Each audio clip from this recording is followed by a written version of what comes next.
हरे कृष्णा कृष्णा कृष्णा हरे हरे, हरे राम राम राम हरे हरे। प्यारे मित्रों नमस्ते।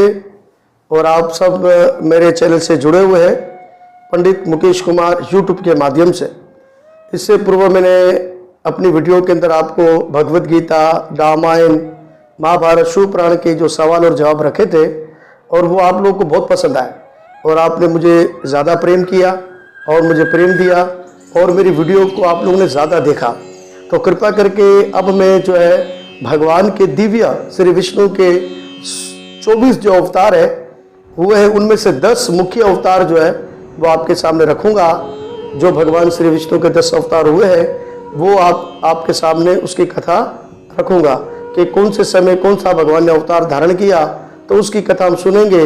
और ये दिव्य कथा है सारी, और भगवान की कथा सुनने से हमारे जीवन का कल्याण होता है। आए प्यारे मित्रों, हमारे संग जुड़ जाइए हमारे चैनल के साथ और उसको देखते रहे, लाइक करें, सब्सक्राइब करें। और अब हम मंगलाचरण करेंगे और आप भी मंगलाचरण में हमारे साथ जुड़ जाइए। ओम नमो भगवते वासुदेवाय, ओम नमो भगवते वासुदेवाय, कृष्णाय वासुदेवाय देवकी नंदनाय च नंद गोप कुमाराय श्री गोविंदाय नमो नमः। हे कृष्णा करुणा सिंधु दीन बंधु जगतपते गोपीशा गोपीक कांता श्री राधा कांता नमोस्तुते। तप्त कंचनम गौरंगे राधे वृंदावनेश्वरी वृषभानुसुते देवी प्रणमामि हरि प्रिया। जया श्री कृष्ण चैतन्य प्रभु नित्यानंद श्री अद्वैता गदाधर शिव साति गौर भक्त वृंदा। हरे कृष्णा कृष्ण कृष्ण हरे हरे, हरे राम राम राम हरे हरे। बोली भागवत महापुराण की जय। तो इसी प्रकार से प्यारे मित्रों, अब आइए हम कथा के अंदर प्रवेश करते हैं। और भगवान के 10 मुख्य अवतार हुए, जिसमें पहला अवतार भगवान का था मत्स्य। अब अगर हम इसको उर्दू में ट्रांसलेशन करते हैं तो मछली का अवतार भगवान का पहला हुआ था, जिसको मत्स्य कहते हैं। ठीक है, तो आइए कैसे भगवान ने अवतार लिया और किस कारण लिया भगवान ने, तो ये कथा हमें पता होनी चाहिए, इसकी जानकारी हमारी बुद्धि में होनी चाहिए। तो बताया जाता है, सत्ययुग की कथा है कि सत्यव्रत नाम के एक राजा हुए, जो राजा मनु थे। वे एक ही बड़े धर्मात्मा, ज्ञानी, वैरागी राजा थे और उसकी प्रजा में कोई भी दुखी नहीं था। यहाँ तक कि इंसानों की तो वो खिदमत करता था, लेकिन साथ साथ वो जानवरों की भी खिदमत करता था। ऐसा प्रतापी राजा था। और उस राज्य में अगर कोई आश्रय लेने के लिए कोई आ जाए तो राजा कभी उसको निराश नहीं करता, और जो वो मांगता उसको वो राजा दे देता। एक समय की बात है कि राजा एक नदी के तट पर जा रहा था स्नान करने के लिए। जब वे स्नान करने के लिए नदी में गए तो उसी समय जब वो स्नान करने लगे तो उन्होंने पानी की जलांजलि ली, जैसे हाथ से जो पानी उठाते ना। तो अचानक उसने क्या दृश्य देखा कि एक छोटी सी मछली जो थी वो उनके हाथों में आ गई। छोटी सी मछली थी, उनके हाथों में आ गई। तो उस मछली ने जो है वो कहना आरंभ कर दिया, हे राजन मेरी रक्षा करो, हे राजन मेरी रक्षा करो। जब राजा ने उसकी ये दिव्य वाणी को सुनकर राजा ने अपने मन में ये आश्चर्य किया कि ये मछली किस तरह बोल रही है। फिर भी राजा धार्मिक था, रहमदिल था। उसने उस मछली को लिया और अपने साथ ले गया, और लेने के बाद एक छोटे से एक प्याले के अंदर उसको रख दिया।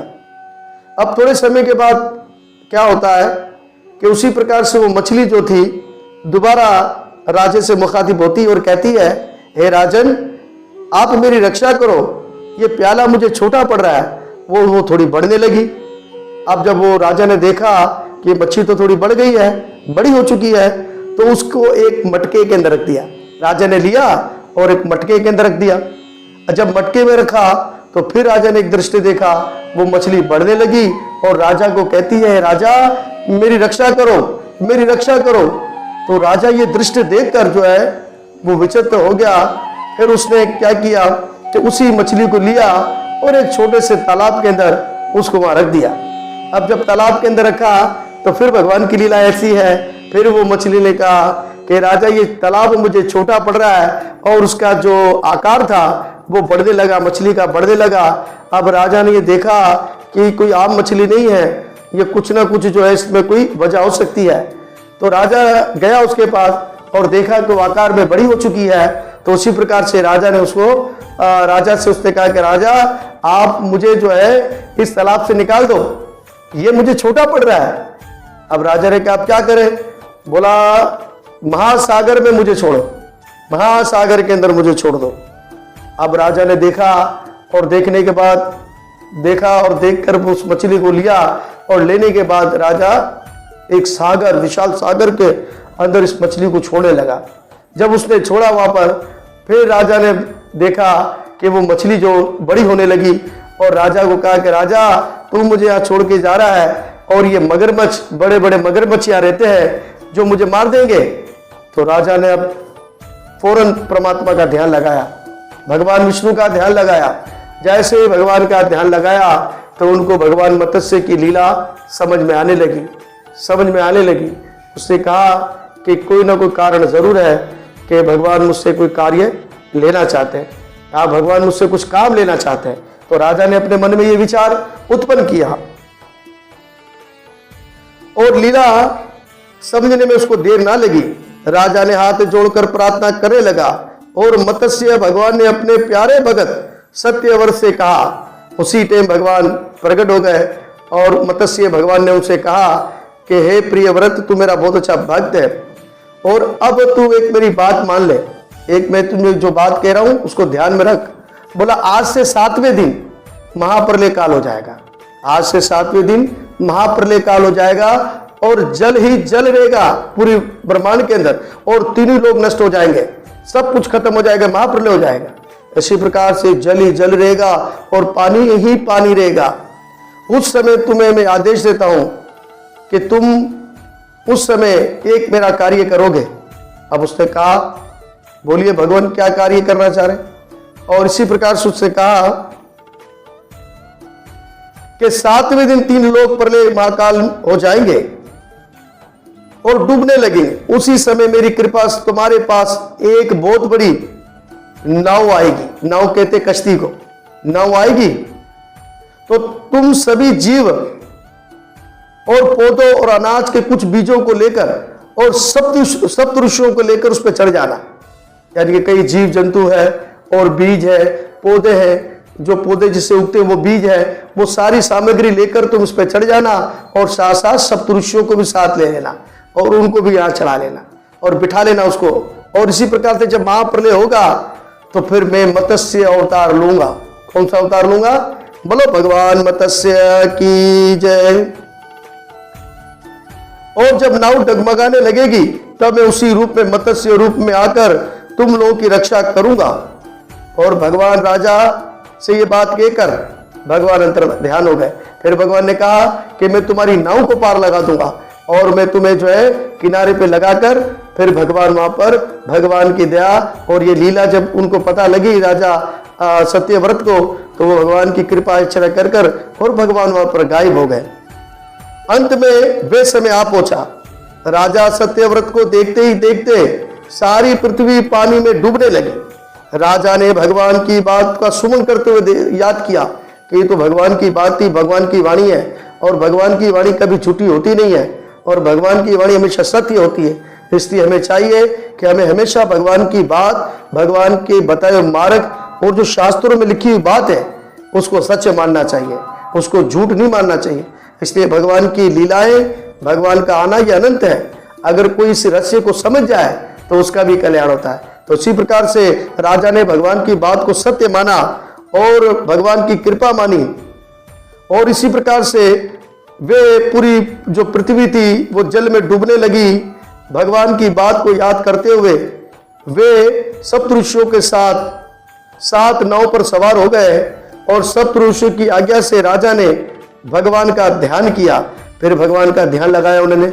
ओम शांताकारन भुजंग शयनम पद्मनाभम सुरेश्वरम विश्वाधरणा गगन मेघ मेघ वर्ण शुभानगम लक्ष्मीकांता कमलनयनम योगी विद्यानिकम वंदे विष्णु भुवे हरणम सर्वे लोके कनातनम।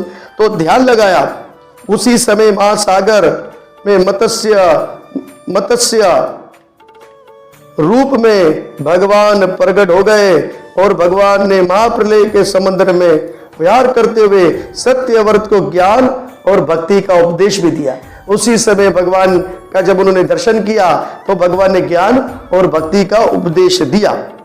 तो एक और भी कथा मत्स्य से अवतार से जुड़ी हुई है कि हायग्रीव नाम के एक राक्षस था, जिन्होंने ब्रह्मा जी, हायग्रीव नाम का एक राक्षस था, वे ब्रह्मा के मुख से निकले हुए वेदों को चुराकर ले गया था और धरती पर ले गया था और छुपा दिए थे उसने। तो उसी प्रकार से भगवान ने मत्स्य रूप लेकर हायग्रीव को मारकर वेदों की रक्षा भी की थी। फिर भगवान ने उस राक्षस को मारा और वेदों की रक्षा की थी। तो उसी प्रकार से भगवान की अनंत लीला है, ना कभी अधूरी हो सकती है, ना कभी खत्म हो सकती है। और जितना आप सुनोगे उतना ही आपके मन को आनंद मिलेगा। तो ये भगवान का पहला अवतार था, मत्स्य अवतार, जो हमने आपके सामने प्रकट किया। तो मैं आप लोग से आशा रखूंगा कि आप मेरी इस वीडियो को गौर से देखेंगे और सुनेंगे, श्रवण करेंगे और ज़्यादा इसको शेयर करेंगे और उसको सब्सक्राइब भी करेंगे और उसको आगे बढ़ाएंगे। अगर मेरे पढ़ने में कोई गलती हो गई हो तो मुझे क्षमा करना, लेकिन अपने मेरे कमेंट्स बॉक्स में आप जरूर लिख सकते हैं और लाइक कर सकते हैं और कुछ लिख कर आप भेज सकते हैं, मुझे और भी एडवाइस आप लोग दे सकते हैं। तो उसी प्रकार से, क्योंकि मैं कोशिश कर रहा हूं कि भगवान की कथाएं आप तक पहुंचाऊं, और ये बात जब भी पूरी हो सकती है जब आप इसको देखेंगे, शेयर करेंगे। तो मेरे प्यारे मित्रों, अब दूसरे अवतार के लिए आप इंतजार कीजिएगा मेरी दूसरी वीडियो में। और अब मैं अपनी कथा को विराम देता हूं। जय श्री कृष्णा, जय गुरु।